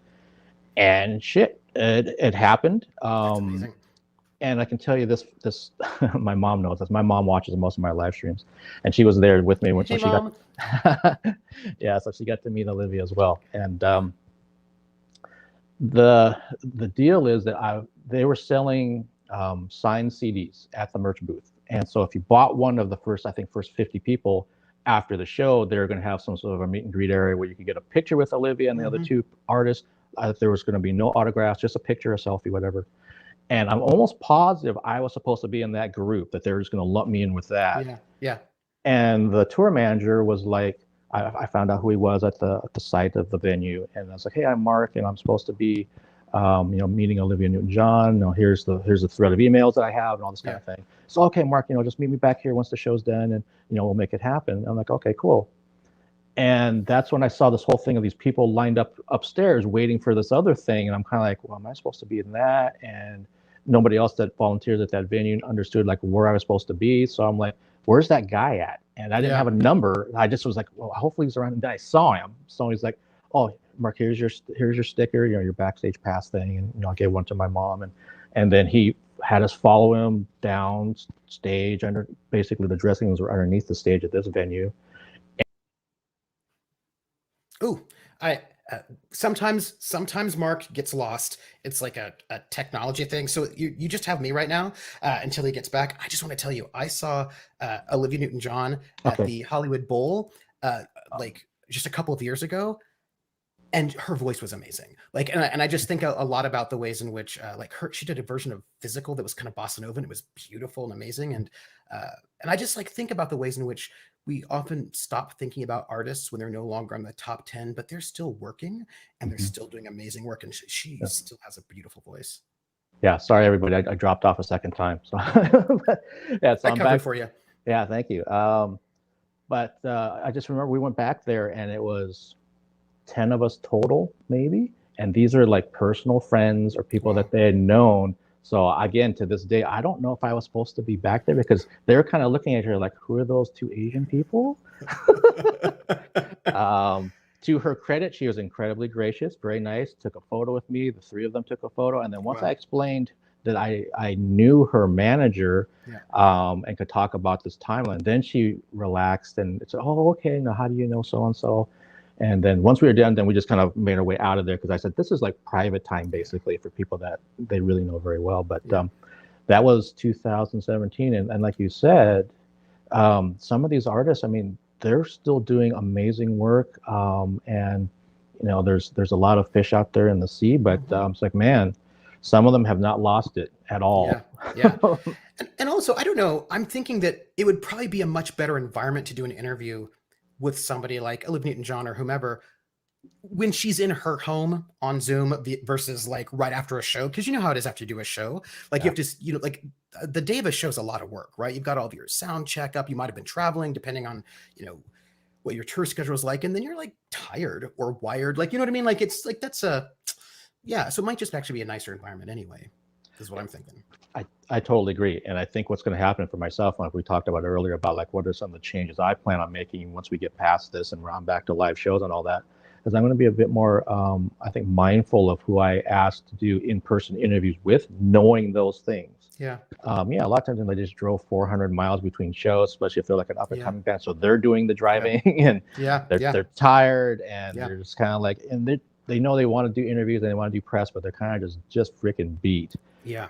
And unless it's someone that I know well, or they kind of know me or something like that, or it's a bucket list thing, it's going to be these other folks. I'm just trying to give them their space and just, you know, I still get to cover the shows. I still get to take photographs and all that. And if I hang around, I'll hang around like all the other fans and just try to meet them after the show if they decide to do that. But I used to get into this mindset of like, well, who else can I try to interview? Who else is coming? And it just became this whole kind of like mission in life to make sure I get as many interviews in person as I could. And it's like, I need to relax on that and then utilize this platform more because you're absolutely right. If they're comfortable, you're going to get a better interview. Yeah. And of course, I mean, here's the thing. I'm an academic, so I'm a hard sell, right? Because oftentimes what interviews are for publicity, right? Like it's publicity. So you want an interview when you're in a tour and you want it to be quick and you want it to come out immediately so that it can like boost your album or boost your tour. But as an academic, that is not what I'm doing. Like I want to talk to you about your entire career. It's going to take me a year or two to get the book finished and published and all that. Like sometimes it just takes a while. And, you know, I want to talk about larger things usually, or like hyper-specific things I want to talk about. Like I'm really interested in her environmental activism in the 1980s, right? Like that was kind of early, and the ways in which people did or did not receive it, I'm fascinated by. So I don't know if you know this, but when she won the CMA award for Best Female Country Vocalist, and she beat like Dolly Parton, Loretta Lynn, like a bunch of the sort of like grand dames of country music. And when her name was announced, she was not personally there because she was on tour, because at that point in time, right, she had all these hits on country radio. A bunch of old folks, dudes, got up and walked out in protest that she won. And it was like, there was a whole big deal. She went and like, they protested her winning. There was a whole big thing. She was devastated. She was like, I'll give it back if you want. And Stella Parton, Dolly Parton's sister, wrote a song called The Ode to Olivia, wrote a song for her, basically saying, look, you are like, if Olivia Newton-John is good enough to play in our radio stations, she's good enough to generate basically a lot of money for Nashville. She's good enough to win a CMA, and I'm standing with Olivia, right? And so I was really interested in this moment of like purism, you know, how much it has to do with her being not from Nashville, how much of this has to do with her having basically kind of a soft sound, which is not that, it's in the country music has always had kind of like these two parallel sounds that have always competed with each other, sort of like a soft sound and a hard sound. you know, the softer sound being like the Countrypolitan of like Patsy Cline, and like the harder sound being like the Bakersfield sound, right? And of Buck Owens. And there've always been these two competing styles of what is like always right in country, singing cowboys in the 20s and 30s. Like it's always been there. And it go like there's always these kind of tensions between the two. And I think, you know, in the 70s, her and John Denver, sort of represented kind of the softer sound, and people like freaked out and they lost their minds. And I'm really interested in what does you know, like that moment, right? And I would like to talk to her about that. That's not going to sell an album, do you know what I mean? But like I want to talk about her cultural significance, right? As a scholar. And so like a lot of artists, that's not necessarily useful for them, you know, right? But hey, if we can talk to somebody now when they're like at home and relaxed and they have some free time, I think it might be more useful at that moment to talk to somebody about, you know, I mean, so many things you can talk about, right? Like the Supremes and the civil rights movement, right? Or, well, actually, I really want to talk to the Martha Vandellas, like Martha Reeves and the civil rights movement. That's a conversation to have, right? Or I would love to interview some of the people who played in some of these big bands, like these Japanese American big bands. That would be phenomenal, right? Like there's no album to sell, right? If there were, I'd pitch it. But like those things are slow, right? Those things are slow, and so having maybe a new ability to talk to people in a different context might be really good for the kind of slow work that people want to do. Yeah, no, I think it, like we were saying, it definitely opens up another avenue. And at least from my small part of the world, I found like with the artists that have had a long career, it's almost like just kind of catching them at the right time. Yeah. Sometimes they're in that mood and they know that this might take a long time for it to come out, in your case, in terms of being a scholar in a book or something, but they're ready to do it. They want to talk. And other times they can't be bothered. They can't be bothered to promote their album. No, that is true. That is true. And I think one of the things I think about is the ways in which, you know, there are good interviews and not good interviews, right? And you can see it. They're the people who do their research and actually want to be present in that interview. Do you know what I mean? Like you do your research, and there are people who ask the same questions that everyone always asks, and you can see the artist being like, oh, again, okay, well, you know what I mean? And I imagine having to be on a tour, having to answer those same questions like 100 times for the local radio station could be a bit tiring. And so whenever you can get an interviewer who really does a little bit extra to you know, that's really wonderful. Yeah, well, that's something I always strive for, and you're absolutely right. And a lot of times, not only from the band side or the artist side, they'll tell me right after, you know, if that was a good one or a bad one, but the fans will definitely tell me. Oh, well, yeah. And that's interesting too, because the time of the internet means that fans are more, how do I put this? Fans are an amazing resource, right? And that they can, like, fans compile all of these things. And who was I talking to? I was talking to a friend of mine who is works as a production assistant, not a production assistant, like a writing assistant, sort of like a person who works with writers on a TV show for a franchise that has a long history and rabid fans. And what they do is work with like continuity and making sure like the continuity is right, and lore checking and whatnot. And they said to me, you know, like, fans are an amazing resource now, because I can actually go to various fan built wikis, fan websites, and I can find out actually what that word was when that made up language, because somebody knows, right? So like there's a way in which the sort of access people have to like the internet has done some. People are like, the internet's the death of everything. It's like, nothing is. People said about books, the printing press. Like, but there are like, and like, sure, there's some things that are not great, but they're an amazing resource too. That's like pretty phenomenal. Yeah, no, absolutely. There's, you know, like if you're going to do something like on, you know, the Star Wars canon, I mean, good grief, there's going to be a lot of hardcore fans that know every little detail, and they'll also, so that could be extremely helpful. If they're on the flip side, if they're watching something, they're like, wait a minute, that's not right. Then it could be less helpful. But like, you know, like I sometimes can get access to fans of like record collectors, And so if I need to know some kind of weird random detail about some German 78 that came out in like 1923, I bet I can find it online. And that's otherwise back in the day, you'd have to actually just travel, you know what I mean, to some kind of an archive and just hope you could find it. And so that's really good. Yeah, absolutely. I know I've talked to other people about, what did people do back in the 70s when they didn't, get on their phone and try to do research or watch YouTube videos or whatever for things. If you're like a journalist, man. And sometimes you still have to, because not everything's online. Sometimes you still have to go in there. But it's, I'm sure like somebody here in chat remembers microfiche, having to go to the basement of the library and, just sit there and go through the digitized, it's not digitized, sorry, the photographed version of like the newspaper for like the 10 years and just like go through and hope you can find stuff. Like it was not exciting. So that's what I would say. Yeah. Yeah, no, I remember that. And I remember those things in the library that had like the little like knob thing that you'd flip from left to right and that would sit there and move the stuff on it. For hours. Yeah. And so that's pretty neat. And of course, there's always a downside too, with like, kind of weird. Although, I mean, in some ways, these things have always been there, like the ways in which there's people now can become obsessive in ways that are unhealthy. But I mean, people did that with Rudolph Valentino. So, I mean, I suppose it's just more of it, perhaps. Yeah, it's interesting. I've had quite a few discussions, even just about social media in general, and it's obvious, like we're talking, it can be a huge plus, a huge pro. You can have an audience, you can have new friends everywhere, you can find out things and information that you didn't know.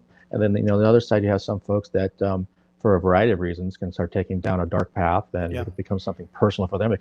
Unfortunately, can also try to put that onto somebody else, like the artist. Everyone's a critic now. Everyone has a platform. You can put that, even like right now, you can put that thumbs up or that thumbs down immediately on this live stream.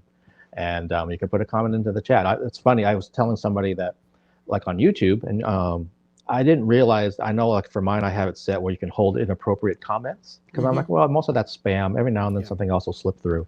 I just never looked at that folder until maybe like 3 months ago. And then I looked at it and it's like, oh, geez, here's some comments that aren't very nice. And it happens, but I'm always of the mindset of like, if you're going to write something this long as a comment, maybe you should take that energy towards something positive in your life. But we know there's people out there, that's what they love to do. But it was interesting just seeing that. Yeah, it's interesting because I think about the ways in which these things, I think look, here's what I'm going to say. This is what I'm going to say. I don't think fundamentally anything is different now than it was in the past. People like to think so, right? People like to think, oh, it's so dangerous now, but it wasn't in the past. And I was like, it was, right? Like, I mean, they were serial killers in the 50s. Do you know what I mean? Like bad things happened. Like people were doing heroin in the 50s, our happy time 50 times. People were like, bad things happened in the past. And when I think about, one of those, like that one actor who was in My Sister Sam, who was stalked and killed, and that the stalker sent her obsessive, weird fan letters like over and over again, which she never saw, which she'd never seen. So all the same behaviors are there. I think the difference is that it's more public. Right. You know what I mean? Like when I think about that actor, she was getting letters, like handwritten letters into her publicist's office, and she never saw them.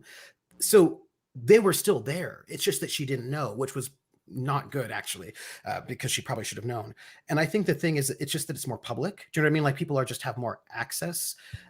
We now know about the serial killer, wherein we may not have known about the serial killer in the 1930s as much, because of the 24-hour news cycle. And so I don't think that we have, actually, statistics show we have less crime, right? Statistics show that murders are down. We have less crime. We're actually safer than we were before. But we now have access to knowing when somebody says something terrible about you, right? We have access to seeing all of these thoughts and feelings that before we didn't have access to. And that can be overwhelming, and it can be mentally harmful to see everybody's negative thought about you rather than just Rebecca, thank you, Coldrake. Rebecca Schaefer was the actress who was killed. And like, it can be daunting to all of a sudden get all of that sort of negative fan mail, not being screened by your publicist, but just on Twitter or Instagram or whatever. But you know, it's on the flip side, you're not controlled by Luella Parsons or like the Hollywood the Hollywood publicity machine. Like, you can kind of go outside of that a little bit. So I suppose there's always, you know, trade-offs, but I kind of imagine that people's instincts are the same. It's just that we get more access to them, you know? Yeah, no, I think you have a really interesting point of view with that, because you can take the pandemic as an example. What do you believe? How much information is out there? You know, there's too much information, and then if you have to try to filter through all of it, everyone's going to do that differently. And whatever conclusion you come to is perhaps your own, whether it's based on truth or not, and opinions and all those kind of things. And all his streams and casts. Okay, that's nice. I guess. It's true. No, Cold Drake's one of my regulars. Cold Drake is one of my. I run a stream that's World War II French Resistance, and Cold Drake always puts really good historical facts in chat, which I always appreciate. I think one of the big things about the current moment is that we lose perspective. I think that's what it is, right? In the sense that we see negative comments and we're like, oh my gosh, everyone hates me. But that was really like just like 7 people. Do you know what I mean? Like, like it's actually not everybody. And sometimes those people are very, very loud, and they're very like, they may harass you off of social media, which is terrible, but they're not all of fandom, right? They're not everyone. They're a small, very loud group of people. But I think that what social media does is it amplifies their perceived numbers. That's what I think. Like, I think a number of people really are just not, they're just not that many of them. It's just, they're very loud. Yeah, you know, that's actually a really good way to put it, because I always talk to people about I try to work with good people, and there's a ton of them, and I've been finding even more good people out there. Yeah. So that tribe is much larger than you think, because of the perception of what's been put out there via social media. Yeah. And even like I mentioned about, you know, finding that little area where comments get you know, hidden or whatever. For me, there was 3 in there. I mean, that's really nothing when you look at the scope of everything else that's been positive. So it comes down to perspective and intention, and you know, what you want to put out there, and what you decide to, you know, which path you decide to go down.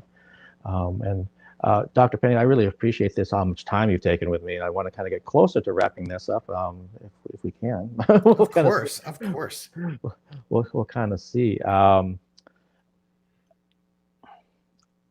I'm going to just throw this out there because of your own personal journey, that for myself, and I don't know if I'm speaking out of turn or out of place, but when we're in Pride Month right now, and I had volunteered here in Seattle for the Seattle Pride Festival, I don't know how many different times, helping set stuff up downtown Seattle. And the first time I was there was probably like 2007, 2008. I was down there for the first time seeing the festival. Always knew about it, never seen the parade, anything like that. And I just remember telling everybody else how much I just thoroughly enjoyed it. That it was something that, from my perspective as a straight Asian male, that I had some kind of weird perception of what it was going to be like, that it would be something that would make me uncomfortable, something that would not be inclusive, something that would be just not for me. And then I was so happy to be proven wrong.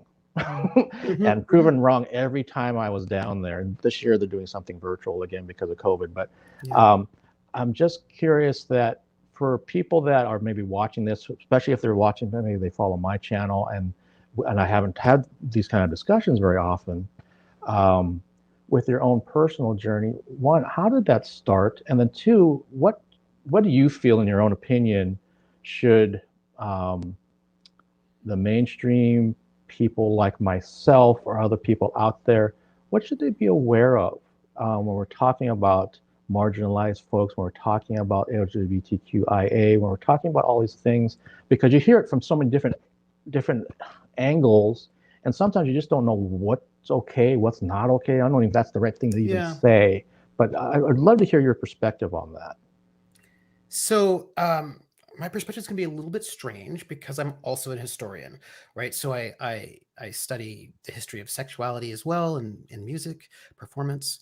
I think one of the things that I would say, and this is going to be something that is not really, that it's going to be very hard to understand. And I understand that this will be, and I'm going to say it and people are like, no, that doesn't make any sense. I get that, but I'm going to say it anyway. One of the first questions I ask my students on the very first day of class for queer pop, I ask them, who came first, heterosexuals or homosexuals? And when I ask that question the very first day of class, they know it's a trick question.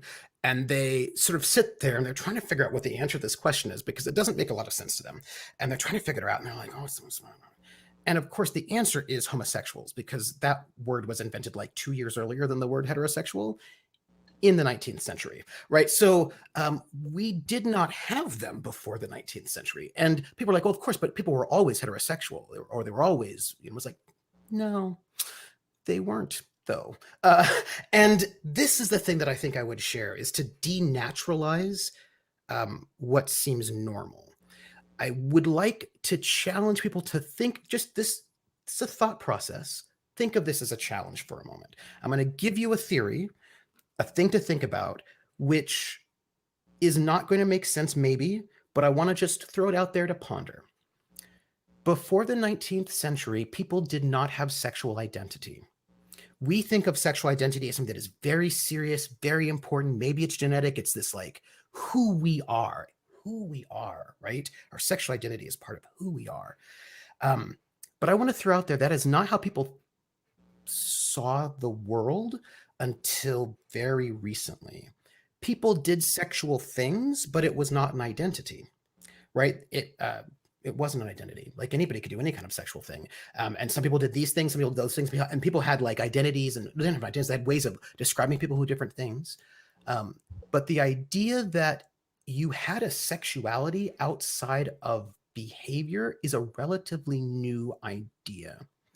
It is now our reality that we live with. It is how we structure our reality. We now experience sexuality as part of our identity that is core and center. We experience that as real and major. And I'm not saying that it's not real. What I'm saying is that at some point in time in history, in different countries and in different time periods, that's not how they experienced their identity. So why is this interesting? This is interesting because we now have identities that we didn't have 20 years ago, right? We have things that people did not think of as an identity that people do now actually think of as an identity that's actually really important to them. And, you know, in 20 years, we're going to have other identities we can't even imagine right now. And I put this out there to say, as a challenge, just to recognize whoever you are, whatever your identity is, which is valid, there was a time when people didn't even imagine it. And there was a time when people thought of things completely differently than we do now. And so straight people didn't exist 200 years ago. There just weren't any. You know what I mean? Because that wasn't a thing that wasn't how people structured society at that time. And there weren't homosexuals either. There just weren't, you know, like there was just different ways of thinking about things. There are societies and countries where there aren't men and women. There are 5 different genders, and that's just how it is. There are people who what it means to be queer in different times is different things. Like there was a time in the turn of the century where what we would think of as sexuality, they would think of as gender, actually, right? I think about Magnus Hirschfeld, a really important sexologist. For him, so just think about this, a man who is masculine, who's attracted to women who are feminine, and he likes to pursue her, we would call that person a straight person. He would call that a gender. He says that is a gender. And for him, a feminine man who's attracted to feminine women has a different gender. It's not the same sexuality at all, right? So there were like 30, 40, 50, 60, 70, so that we have condensed a bunch of things all into one sexuality, heterosexual or homosexual or bisexual, pansexual, whatever, right?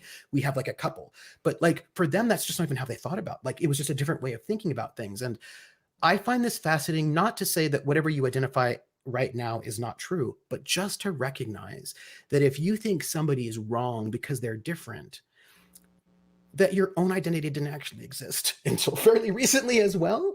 And so that all the identities we inhabit, which are important for us, they're real and they're meaningful, and they impact our lives, are things that don't be so secure in like your like rightness, because there was a time when it was different.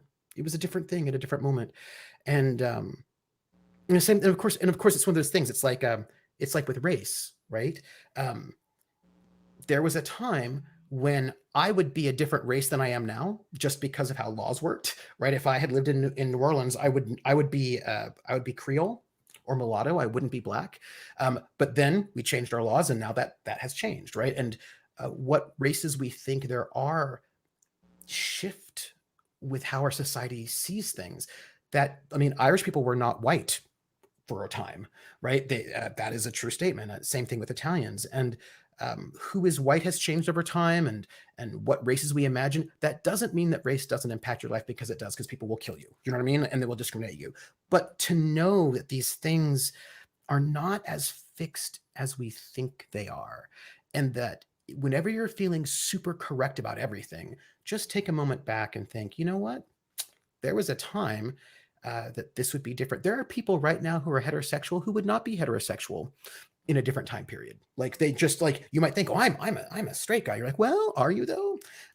Because you might not be, right? Like, there are ways of understanding sexuality where you would not be, actually, right? Or and just imagining.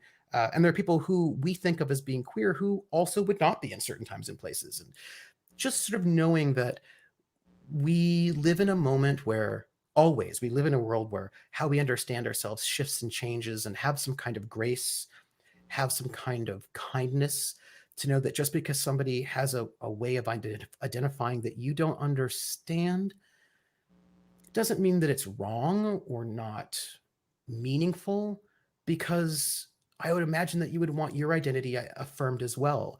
And we're all sort of coming to identities that make sense and matter to us. And I think reciprocity says, if you want your identity to be recognized and affirmed, that you do the same to others, and that it's always a changing process, and things are changing faster now than they were before. And that's okay. Do you know what I mean? Like, that's okay. Like, my identity is sort of dying at the moment, and that because times are changing, and that is just what it is. And you just sort of know that the thing that you think of as being how you see the world may not be how people see the world in like 10, 15 years. And be kind about it. You know what I mean? And be caring about other people, and hopefully they'll do the same for you. And then we can live in this kind of world that changes over time, and find inspiration in it rather than fear. Think that it, like, that's cool to think that at one point in time, two people that we think of as being straight would be different sexualities like 100 years ago. That's interesting. Do you know what I mean? Like, oh, that's cool, right? Like, it just, like, be open to knowing that we don't know everything, and that we can't know everything, and that our realities are not other people's realities, and respect other people's ways of existing in the world. And then I think that's like just kind of like a general philosophical thing. And the other thing I would say is this, and this is, I'm going to say this about sexuality, gender, but I'm going to say this about all marginalization. One thing that people who are not marginalized like to think is that oppression is over, right? That's a big thing, right? Like, well, I mean, queer people have equal rights, right? Because they can get married. So, like, there's no problem anymore. And I don't personally dislike people who are different, so we're fine. But, you know, people can still be fired and denied housing, and there's still like hate crimes. And I think I would say, when somebody tells you that their community is hurting, that like whitewashing hurts them, or these various things hurt them, don't say that there are no more problems. Listen, that's, you know, really, that's what it is. And recognize, and this is one thing I was thinking about a lot, it is in the best interests of people who are in power to make you think that oppression is when a person has a big Hannibal mustache and says something mean. right? That like racism is a Nazi or a member of the Ku Klux Klan, and homophobia is a person with a baseball bat, and that's what oppression is. And that if it's not that, it's not a problem. But it's actually not just that. It's the fact that if you don't have a name that reads like an English name, and by that I mean like from England, you're less likely to get your resume taken up for a job opportunity. You're less likely to be rented towards. It's going to be hard. Like there are all these little ways that are like, it's not one person doing something just by themselves. It's this larger system. And to just recognize the ways in which people who are marginalized, and that's by class, region, ability, size, race, gender, all of those different ways, the way that it impacts them in healthcare, housing, jobs, all those little things. Like think about if you are not Christian and you would like to have your holidays off. Well, that's nice, but all of our holidays are centered around Christianity. If you're Jewish or Muslim or Wiccan, your holidays are like, you're not going to get those off regularly. So you're going to have to ask, and you may not get them, right? So or your dietary requirements are not going to be standardly taken care of when you go to a restaurant. And so just like think about the ways, or like for me, like if I'm trans, I never know if I can go to the bathroom in a place that I go to when I go out in public, because there are bathrooms I just can't use. And so I always have to structure my life around the fact that I may not be able to use a gym or a bathroom or all those things. And so let go of the idea that oppression is like a cartoon villain, and recognize, or just that one person, but recognize that we live within larger structures that make it very difficult for women to be in the workplace. Like this whole COVID situation has been terrible for all of my female colleagues with children, because they now have to do a bunch of childcare at home while they're working that very often their male spouses are not doing. And if we could sort of work on that, that would be better. And just sort of like note that this is not to overwhelm you, but to sort of note that sometimes it's the little drops of water that add up to a lot of problems. And if you, as an individual who has some kind of a privilege, and we all have some kind of a privilege, every single one of us has some kind of a privilege. Maybe it's that you have US citizen privilege or whatever it is, right? Age privilege, who knows? That what you can do is to use your privilege to help. That's what I would say, right? Like if you're in a room and somebody is going to overlook someone and serve you first, and you know you didn't get there first, and they're overlooking the other person, maybe you could say, hey, well, that person was here first, actually. You know what I mean? Like, don't like resist those little small things to help start moving the big things, because that's really important, right? Like normalize just making those steps to help use your privilege to make it so that other people don't become unseen. You know, and it's not even sometimes not even a lot you have to do, really. You know what I mean? It's just use people's pronouns that they ask you to use. That's it. You know what I mean? If somebody says something messed up about people who are not in the room and it's not you, say something. You know what I mean? Like, that joke's not funny. I know it's not directed towards me, but you know what? That's kind of messed up. You know, just use whatever privilege you have, thin privilege or able-bodied privilege, neurotypical privilege, whatever privilege you have, to stand up for people when they're not there, and to try to stop the little things, because those things all add up to the big things.